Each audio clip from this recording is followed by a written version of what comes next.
Hey guys, welcome back to Clownfish TV. This is Neon. We are going to talk about Twitter, but this isn't going to be an Elon Musk video in particular.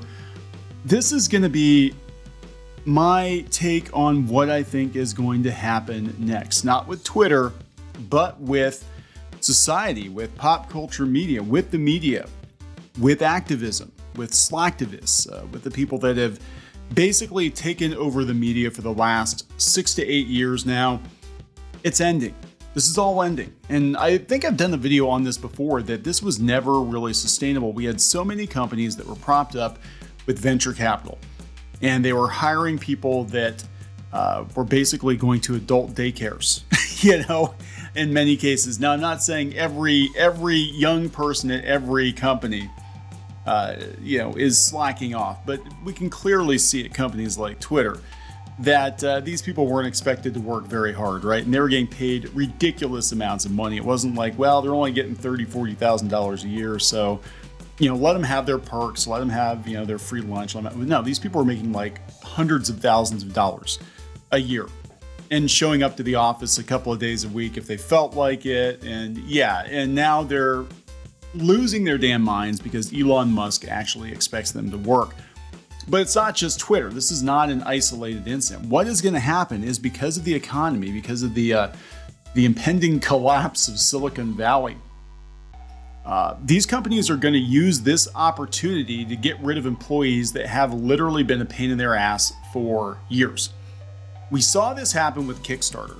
Kickstarter brought in activist-minded people who immediately set up a union that wasn't necessarily to make for better working conditions at Kickstarter, which I'm sorry, I don't believe that Kickstarter is cracking the whip very hard, right? No, they wanted to come in with the intention of dictating what Kickstarter would and would not allow on the platform. Basically, the office staff, and the same thing happened to Image Comics too. The office staff wanted to determine what the company's business model was, what they allowed on their platform, what they published. And the exact same thing happened at Kickstarter. They happened to Image Comics. And in Kickstarter's case, as soon as we hit a bump at the beginning of the pandemic, they got rid of those people. And what's going to happen now is Silicon Valley, Hollywood, they're going to look at the situation with all these activists that they have hired over the last 5 to 8 years, and with the venture capital running out, with the advertising running out, and they're going to be like, oh shit, we need to get rid of these people because they are literally costing us money at this point. They're actively driving customers away. They're holding us hostage. They're blackmailing us. I mean, really what kicked this off was this tweet from this guy that worked at Twitter. He was a fired engineer. Tweets, they're still employed at this time. If your personal situation allows for it, it is your moral duty to disobey, to strike, to protest, to quote tweet Elon when he lies on Twitter, to keep looking after each other. This was 3 or 4 days ago. After that, a bunch of people walked out. After that, they locked the doors at Twitter. And Elon Musk does not seem fazed by it at all. He knew this was going to happen. He knew how bad Twitter was. I mean, there's no way in hell he didn't know that Twitter was rotten to the core. He's trying to weed out the people that are actually there to work from the people that are there to take an extended vacation and get paid for it and drink lattes and have massages and whatever, collect a check and do nothing, because the free ride's over. So let's talk about this, because I think this is going to be a huge wrecking ball to, I guess, what people are calling wokeness in the media right now, because it's not financially sustainable.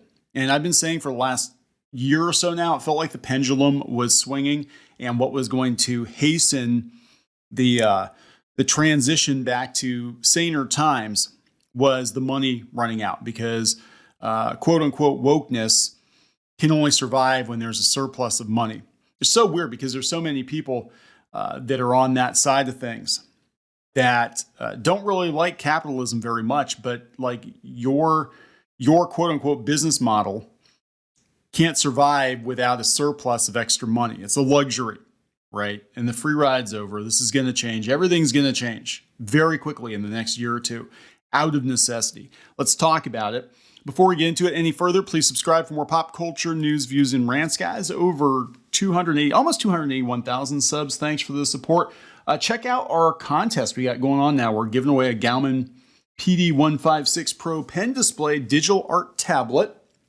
If you go to clownfishcontest.com, that's clownfishcontest.com, we will give you a chance to win, multiple chances to win, actually, this excellent pen display that we have actually reviewed on the channel. Thanks to Galman for that. Very cool stuff. So let's talk about this. Yeah. They're basically like, you need to rebel against your boss. You need to do this. You need to do that. You need to unionize. Image Comics tried the same thing.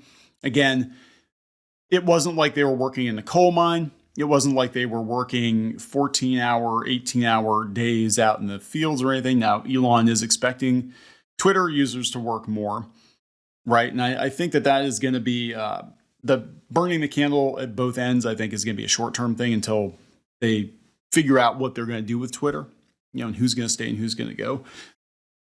But more and more younger employees, again, not everybody, because we get people who are like, yeah, you're everybody. No, not everybody, but there are a lot of entitled people, Silicon Valley and Hollywood. And Silicon Valley did not see that, I don't know how they didn't see this. They did not see that there was going to be a down. They saw up and up and up and up during COVID, record ad rates, record users, record, hours of streaming television watched, all of that. And they didn't see a downside. They're like, no, this is going to be great. It's going to be like this forever. We're going to be in lockdown forever. And everybody's just going to, watch Netflix and get fat and ride around in jazzies like Wally. That's and we only have to work a couple hours a week and everything's going to be cool, fam. No. This is coming from The Wrap. Big tech is laying off workers after mistakenly predicting coronavirus surges would persist. They thought it was going to last forever. One by one, tech CEOs apologized. They failed to anticipate people's behavior would return to normal once the COVID restrictions were lifted. Just take in that sentence. The CEOs of the big tech companies, these smart people, failed to anticipate that people's behavior would return to normal after the pandemic. They didn't want it to return to normal because they were making too damn much money off of tech and advertising and all of that. So their projections for growth in streaming, e-commerce, and the like were way off. With expenses mounting and growth stagnating, they need to cut costs dramatically. Mass layoffs are coming. This did not play out the way I expected, said Mark Zuckerberg. That bet didn't pay off, said the CEO of Shopify. That big tech completely missed the COVID surge ending. Something that seemed obvious is astonishing. It's more than a simple oversight. These companies understood their lockdown augmented growth curves might not last forever, but they planned as if they would. Because while being wrong would mean cutting staff and missing earnings expectations, not attacking the opportunity would mean losing market if COVID-inspired behavior did persist, so they took a risk. In tech, you don't want to be accused of not being bold enough, not being brash enough, et cetera, et cetera. So look, they made some tactical errors, right? For sure. Hollywood and they've all made errors. And Hollywood is more in bed with tech now, I think, than they've ever been because of streaming. They're all laying off. They're all cutting staff. They're all letting people go. All these blogs, they've been writing these hit pieces, and it's all the same kinds of people. And most of these companies, and this is coming from a guy who spent a good chunk of his life in California, most of these companies are based in California and maybe New York, but it's the same kind of mentality, the same kind of workers. They get churned out by the colleges on the West Coast. They go to work at some company. They're slacktivists. They've got everything you would expect in their bios on Twitter. And they basically believe that they're being paid to change the world, while fetching coffee at Warner Brothers or whatever. And that's, and we've got these people working their way into, positions as showrunners. And, this is why I believe a lot of these idiotic decisions about pop culture have been made. They're working in comics because Comics doesn't really pay much, and most people who have, families and responsibilities, et cetera, a lot of them have moved on to other things that pay better than comics. So they're getting a lot of young people in who live on social media, and they look at that. They're like, oh, what are your numbers on social media? Well, wow, you've got a lot of Twitter followers because all you do is tweet all damn day. Sure, we'll hire you to draw, whatever comic for $20 a page. Yeah, sure we will. So what could possibly go wrong? You get what you pay for. Anyway, the money running out is what is going to make this stop. Everybody talks about culture war. Look, I've said before, we never signed up to be part of a culture war. That was never our intention. We just noticed as normies, as actually left-leaning moderates, we noticed a couple of years ago that things were getting really, really weird. They're getting hella weird in entertainment, in comics, these digital media outlets, everything felt like it was coming from the same person. It all felt like the same people giving the same opinions. It was like a hive mind. And we're starting to kind of see what actually happened. And I think it was a surplus of money, whether from venture capital or ad revenue or whatever, drove companies to hire younger, inexperienced, activist type workers who hired their friends, and they hired their friends. And next thing you know, every damn industry associated with tech or associated with media or whatever was infected with these people. And the truth is, they represent a very small percentage of the general population. The general population is not activist-minded for the most part. I mean, most people, I'd like to think most people are anti-racist. They're not homophobic. They're not, they're normal people. So we had this really skewed view of how things actually were in this country because the people that were in charge of the media had a very skewed view of what reality was based on their perspective from, Silicon Valley and from Hollywood, and in some cases New York, but I would say mostly the West Coast.